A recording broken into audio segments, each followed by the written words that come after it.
नमस्कार मित्रांनो, आपल्या यूट्यूब चॅनलमध्ये सर्वांचं हार्दिक स्वागत आहे. इयत्ता 11वीतून 12वीमध्ये जे विद्यार्थी महाविद्यालय बदलू इच्छितात किंवा ज्या विद्यार्थ्यांना आपलं स्ट्रीम बदलायचे आहे, सायन्सकडून कला शाखेकडे, सायन्सकडून वाणिज्य शाखेकडे किंवा वाणिज्यकडून कला शाखेकडे जायचं आहे किंवा मीडियम बदलायचं आहे. वाणिज्यमध्ये समजा अगोदर इंग्लिश मिडियम होता, आता मराठी मिडियम करायचं आहे. अशा सर्व बाबींसाठी DYDA कार्यालयाकडून कालपासून एक MahaFYGCadmission.in या वेबसाईटवरती आपल्याला 11वी 12वी ट्रान्सफर असा टॅब केलेला आहे. 11 to 12 ट्रान्सफर असा एक टॅब तयार केलेला आहे आणि त्या संदर्भात काल आपण एक व्हिडिओ तयार केला होता आणि त्या व्हिडिओच्या अनुषंगाने काही विद्यार्थ्यांच्या शंका आलेल्या आहेत की समजा आमच्याकडे लॉग इन ID आणि पासवर्ड नाही तर आम्ही काय करावं. तर लॉग इन ID आणि पासवर्ड हा विद्यार्थ्याच्या मोबाईलमध्ये असू शकतो. म्हणजे कधी तर ज्या वेळेस तुम्ही रजिस्ट्रेशन केलेलं आहे मागच्या वर्षी ऑनलाईन पोर्टलवरती रजिस्ट्रेशन करताना जो मोबाईल नंबर दिला होता त्या मोबाईल नंबरच्या मेसेजमध्ये म्हणजे टेक्स्ट मेसेज जे असतात त्यामध्ये तुम्ही तुमचा लॉग इन ID आणि पासवर्ड चेक करू शकता. त्यासाठी तुम्ही सर्चमध्ये मेसेजच्या सर्चमध्ये FYGC असं टाकल्यानंतर पाठीमागच्या वर्षी जी तुम्हाला मेसेज आलेले आहेत ते मेसेज दिसतील. 2 किंवा 3 मेसेज असतील, त्यातल्या एका मेसेजमध्ये तुमचं ॲडमिशन कन्फर्म झाल्याचा मेसेज असेल, दुसऱ्या मेसेजमध्ये तुमचा लॉग इन ID आणि पासवर्ड. अशा पद्धतीनं आपल्याला हा एक मार्ग आहे की आपला लॉग इन ID आणि पासवर्ड मिळवण्याचा. दुसरा मार्ग असा आहे की आपण जो ॲप्लिकेशन ID असतो आपला म्हणजे सीट नंबर आणि त्याच्या पुढे 4 नंबर येतात, तो ॲप्लिकेशन ID म्हणजेच आपला लॉग इन ID आहे. तो लॉग इन ID यूज करून जर सिक्युरिटी क्वेश्चन माहीत असेल आपल्याला तर फॉरगेट पासवर्ड केला तरी आपल्याला आपल्या मोबाईलवरती त्याचा OTP किंवा त्याचा OTP आल्यानंतर आपल्याला काय करावं लागते तो टाकून आपल्याला पासवर्ड रिसेट करता येईल फॉरगेट पासवर्ड करून. आणखी एक मार्ग असा आहे, जर आपल्याला लॉग इन ID आणि पासवर्ड दोन्ही माहीत नाहीत तर आपण DYDA कार्यालयाकडून काही नंबर दिलेले आहेत, त्या नंबरवरती तुम्ही टेक्स्ट मेसेज करून तुमचा प्रॉब्लेम कळवू शकता.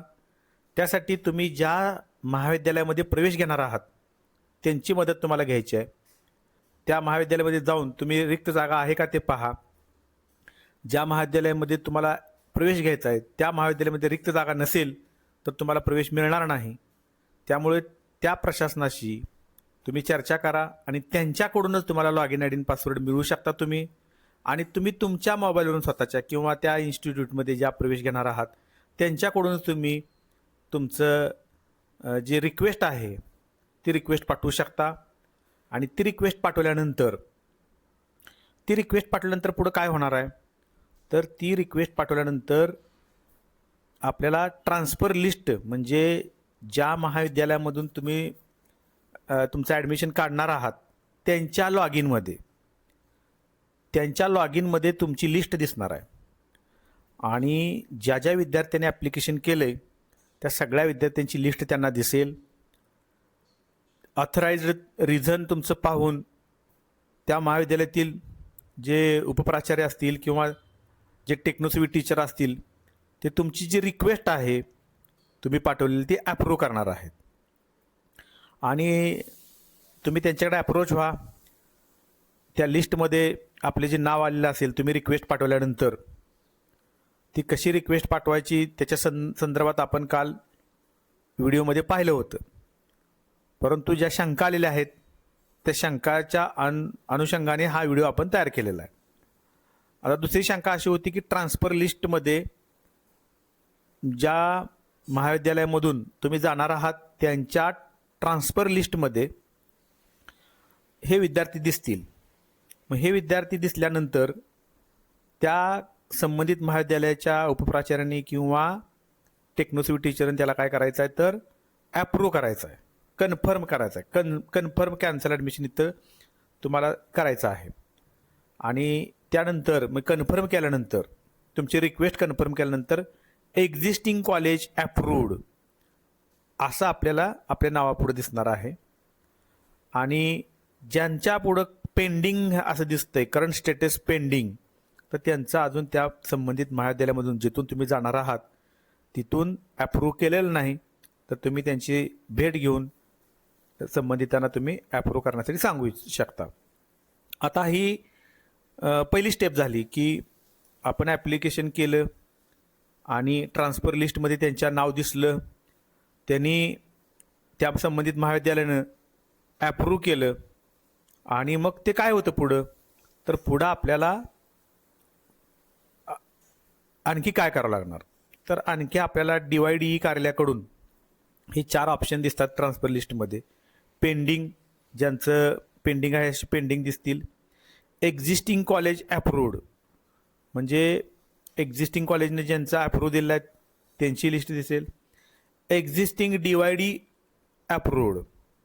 आता एक्झिस्टिंग DYD अशी टर्म का वापरलेली आहे, तर समजा पुणे रिजनमधून एखादा विद्यार्थी कोल्हापूर रिजनमध्ये जात असेल किंवा मुंबई रिजनचा विद्यार्थी पुणे रिजनमध्ये येत असतील, तर DYDE कार्यालयाकडून म्हणजे त्याचं एक्झिस्टिंग DYD कार्यालय जे आहे त्या DYD कार्यालयाकडून त्याला अप्रूव्ह करावं लागेल आणि नंतर ते न्यू DYD कार्यालयाकडे अप्रूव्हसाठी येईल. असं साधारणपणे आहे. ज्यांच्याकडे म्हणजे ज्यांचा त्याच रिजनमध्ये घ्यायचा प्रवेश अशा विद्यार्थ्यांसाठी एक्झिस्टिंग DYD अप्रूव्ड ही स्टेप झाल्यानंतर आपली प्रोसेस कंप्लीट होणार आहे. म्हणजे आपला दाखला आपण काढून संबंधित महाविद्यालयामध्ये प्रवेश घेण्यासाठी जाऊ शकता. अशा पद्धतीने ह्या ज्या स्टेप्स आहेत त्या महत्त्वाच्या स्टेप्स आहेत. आत्ता तुम्ही ही जी प्रोसेस केली, समजा तुमचं लॉगिन आय डी आणि पासवर्ड आहे आणि तुम्ही ट्रान्सफर रिक्वेस्ट पाठवली आणि त्या संबंधित महाविद्यालयाने तुमची ट्रान्सफर रिक्वेस्ट अप्रूव्ह केली, तर तुमच्या लॉगिनमध्ये असं स्टेटस दिसेल तुम्हाला, your transfer status is as below, existing college approved. त्याची तुम्ही प्रिंट घेऊ शकता किंवा त्याचं डाउनलोड करून तुम्ही ठेवू शकता. आणखी एक टॅब दिसतोय अप्लाय फॉर ट्रान्सफर अगेन. मग तुम्हाला हे जर चुकून असं झालं असेल आणि परत एकदा तुमची ट्रान्सफर रिक्वेस्ट तुम्हाला बदलायची असेल तर त्यासाठी हा टॅब दिला आहे. ही स्टेप झाल्यानंतर पुढे DYDE कार्यालयाकडे जाईल आणि तिथून अप्रूव्ह झाल्यानंतर तुम्ही संबंधित महाविद्यालयामध्ये प्रवेशित झाला असं समजण्यात येईल. तर या संदर्भात काही तुम्हाला अडचणी असाल तर कमेंटमध्ये निश्चितपणे टाका. धन्यवाद.